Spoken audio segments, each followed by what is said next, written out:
finished on one little part of the house. The monster, as we fade in, by any chance? on the house he wants to buy in Homer, Illinois,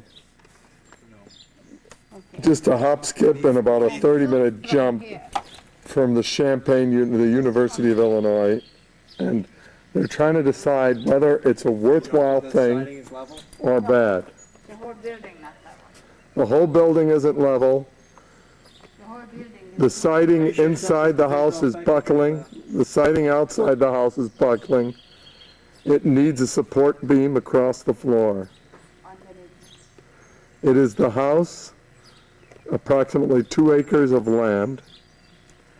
And the nicest part of the whole deal is, the barn, which Mommy is opening up. It's a big, about a 2-3 car garage, big garage, and an attached barn, which Anthony would have for his animals. And let's take a look inside.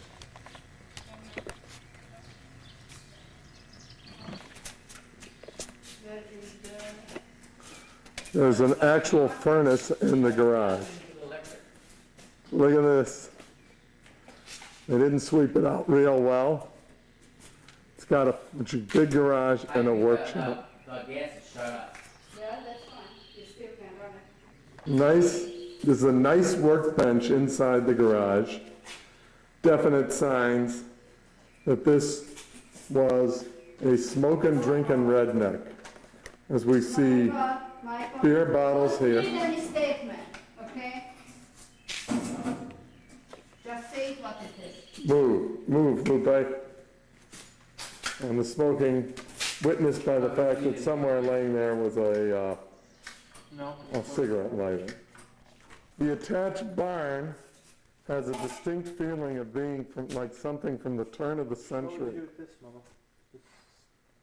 Look at got a built-in refrigerator, a refrigerator and bricks. It looks like you'd expect some grizzled old geezer who used to be a blacksmith and shoesmith to come out. Shelves, pretty good shelves. An old fishing bucket, broken fishing pole up on top.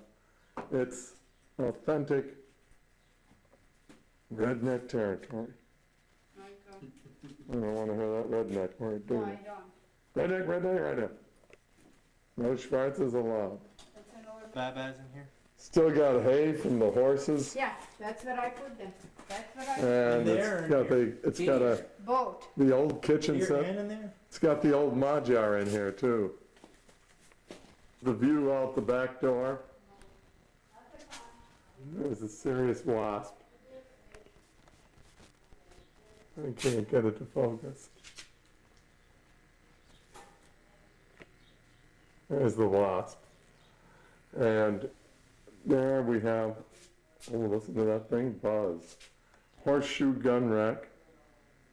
Definitely redneck. Early redneck. Messing with that wasp. Can't see it. Plenty of spider webs. Look like a rope going to the stairs. There's only little ventilation holes, a couple of them like that in the roof. And then the support beam needs to be added where they dug dirt down in the basement through these storm doors. It looked like a Kansas tornado cellar. And the bugs are biting my feet as I speak. This is the house from the back. And I'll swing around and you'll see the field. The field goes, this is the mowed part, and then there's a fence in the other part of the field. And the far fence is the border of the field over there. I think it's about 220 wide, about 500 deep, and it's a triangular cutoff, so it comes down to being less. Anyhow, that's the end of the property. And behind him is the nearest neighbor. And that's another swing back. One down tree. One last shot, but that's the authentic early 1900 looking barn and the modern attached garage. Nice rock in the yard. There's the gas bottle and the well pump. Wall kind of sucks in a little bit. I don't know if you can see it.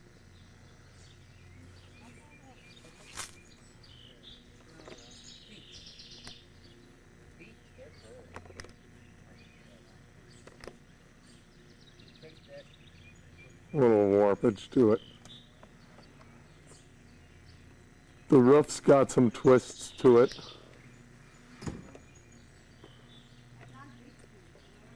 There's the wood burner. It has a built-in wood burner. Pretty nice. Pretty fair. And there's the rest of the roof. Hey, that chimney, that ain't exactly square. The wood burner is. The other one's kind of a little bit at an angle. Angle off there, pal. It has limited gutters, got one there, one there. I don't think it has it on the other side. This is actually, it looks, I thought it was the back, but it's actually the front of the house. Got the prettier door. There's a room that was added onto it. And as we swing over, we see the pleasant bench to sit in. There's a redneck wood. And a wood shed where you can beat your children and wife. Or fill it with wood.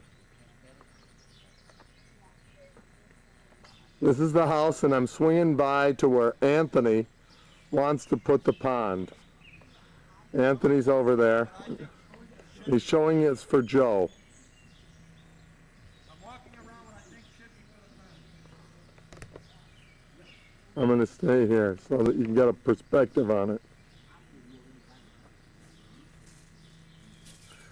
He's taking this whole low area, about maybe 70, 80 feet across.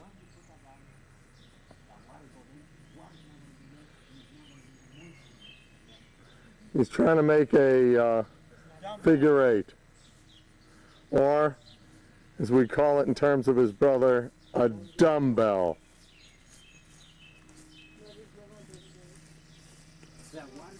And that's what he wants to call his pond. You put these under the ground, all the way there. And Mama, shut up. Go. Are you done? Yes. And another one's going to go out there. And another pond out beyond the trees. For the animal. Here you see the house. We swing past the barn to the west side of the barn where you can see like a tractor, what would we call it, and a halo. It's a tractor, or you could even pull your car in there. It's just a, That's what I'm talking it's like an overhead covered three sides. And inside of here, you can see all the bugs. Inside of there is like a hayloft. There's the far east end of of this house. I won't say Anthony's because who knows. Then it goes on an angle out wider and wider, and now I'm shooting right into the sun. And there's the house and the barn right over there.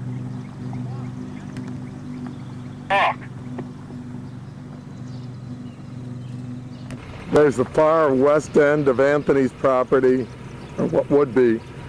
You can kind of sort of see the fence post. And then we swing across, and you can see the barn. That's the barn we were in, the nice barn. There's his yard. There's the actual house is kind of obscured. There's the doors that was a storm cellar. And there's the property, and it tapers down to that point way down there. And that's it. It's about 500 feet long. From there down to there, to the approximately a little beyond this tree, 20, 30 feet. Okay, this is the fence that marks the west end of his property. Now I'm going to swing all the way around. There's the barn. The barn. the house from the south, taken from the south. Here's the pasture land. It's about 2 acres, and it goes all the way down to there. That's the full length of it, which is 2 telephone posts. Not really.